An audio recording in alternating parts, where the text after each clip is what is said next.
Hello, friends. I cannot believe we are ready to do our April budget. So here we are. We're going to be setting up this month. I know that I did not have a budget plan with me for the month of February and March, but honestly, those were a couple of crazy months, as I'm sure they were for you as well. But nonetheless, here we are. So we're going to go ahead and get started by setting up all of the decorative components of the budget, and then I'll go ahead into more details. However, I will start by saying that I have switched up my budgeting a little bit, and really in the efforts of simplifying life, I will walk you through what I've done a little bit differently to really make budgeting even more simpler for my style. For my budgeting, I use the Erin Condren Petite Budget Book, and for the decorative stickers, those are from the Erin Condren Monthly Sticker Book Edition 5. So first I'm going to go ahead by placing all of the decorations around the spread, and then I'll go ahead and fill it out.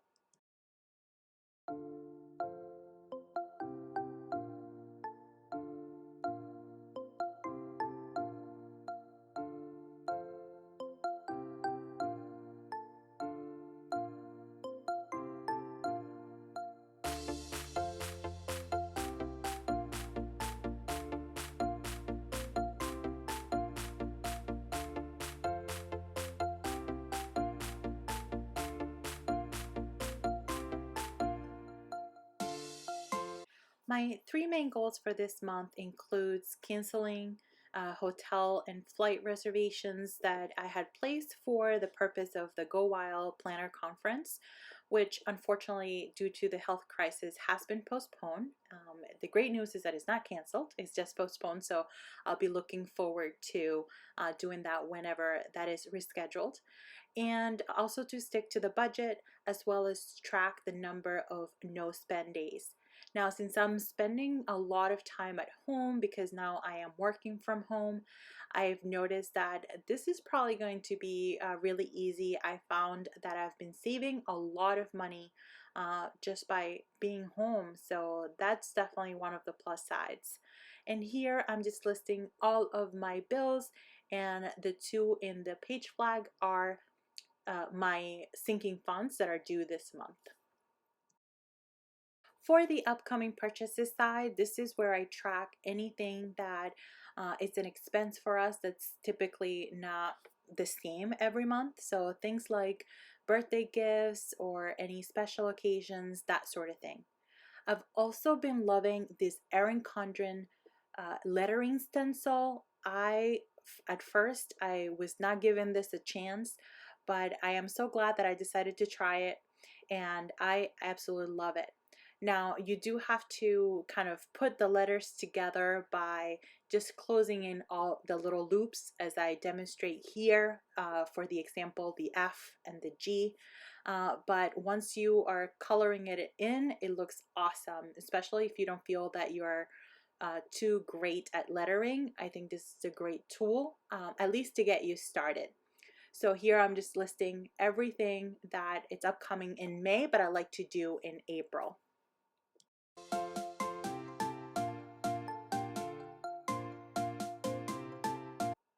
So if you've seen my other budgeting videos, which I will link here for you as well, I walk you through how I use these labels. These are custom labels which I make and are available in my Etsy shop to really customize the budget as much as I need to. And here I'm listing all of our bills, which are all of our fixed expenses here with these labels. Here is where I really started to simplify for this month. So in previous months, I would have a specific label for every single one of the sinking funds that we have listed. However, for this time around, I decided to make one label titled sinking funds, and I will just indicate the total amount that we're putting towards our sinking funds instead of breaking it up individually. In addition to that, I have found that lately cash has not really worked for us at all, and I really needed a way to really be able to track and also have a budget that is really flexible to our style and how we do certain things. So instead of actually breaking up a specific amount per category, for example, for groceries and dining out, once I've allocated all of the bills that are due for the month and all of the sinking funds as well as our savings goal, I have decided to leave the rest of the funds that typically would be allocated to groceries, gas, etc., into a category that I'm going to call variable expenses. This way, that money is a little bit more flexible because sometimes we need more in certain categories, sometimes we need less. As long as we don't go over this variable expense amount, then we're good to go.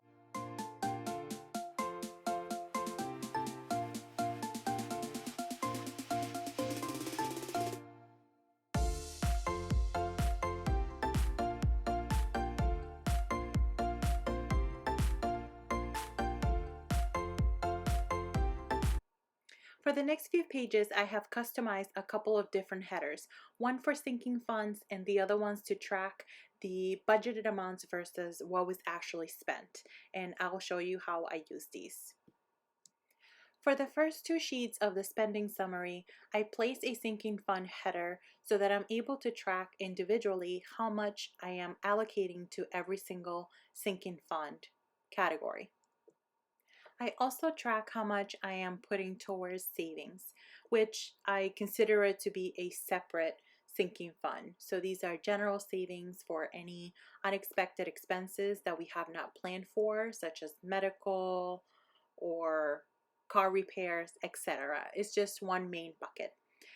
Using these washi, this is from Erin Condren, or it's called the paper tape. This one came in a surprise box maybe about a year or so ago, so it's no longer available in the store. However, I do love how thin it is and the variety of colors.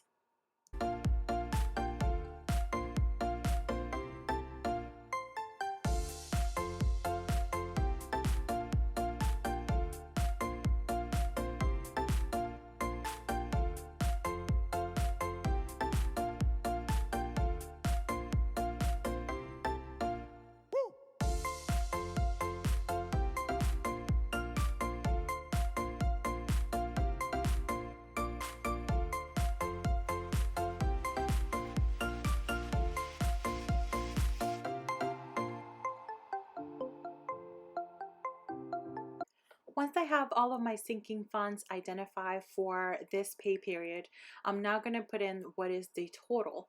And the little check box means that I've already gone ahead and transferred it into the saving funds savings account. Now the second half of the page, I use sort of like a transaction register for any debits or credits into the savings funds or the sinking fund categories rather. So on this pay period, I actually have to pull money out from the car insurance sinking fund because my half of the year's car insurance is due in April. And now I'm going to go ahead and use the other page to track the sinking funds that I add for the next pay period of April 10th.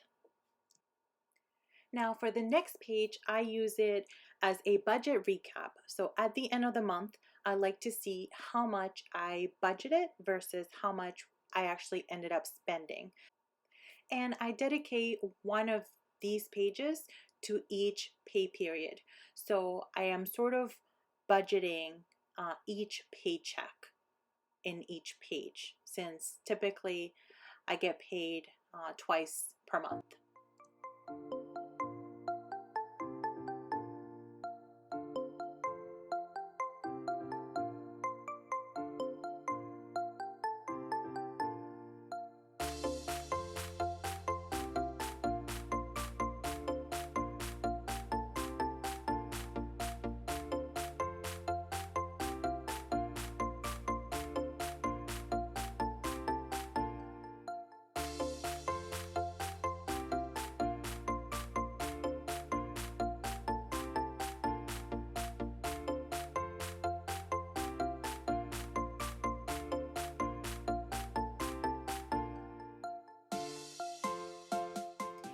So this is it. This is the month of April budgets all set up.